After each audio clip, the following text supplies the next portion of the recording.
Leadership Springfield as a program uses the CliftonStrengths strengths-based development model. Since whatever we teach in our leadership programs, we try to model in the board. And so what that looks like for me is partnering for performance. So in strengths language, you have executors, you have strategic thinkers, you have relationship builders, and you have influencers. And so we know what all the strengths of all the board members are. We know their top 5. We talk about those top 5, and then we communicate with each other in a way that makes sense based on what my strengths are and what their strengths are. Also, when we're working together as a group, it helps us be able to move forward. So if you have people who are really high in strategic strengths, they are going to be those visionaries. If you have people who are really high in executing strengths, they want to get right to it and get work done.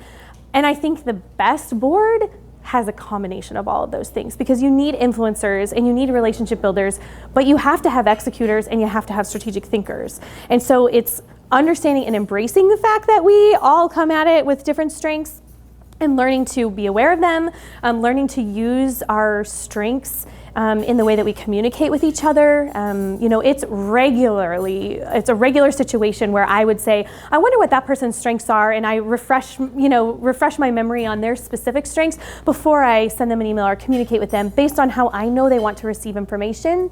And thankfully, they're doing that for me too, where they know when they're communicating with me, they are doing it from a strengths perspective. Because ultimately, we can get a lot more done, not just tasks, but also relationships and strategic planning if we are all on the same page.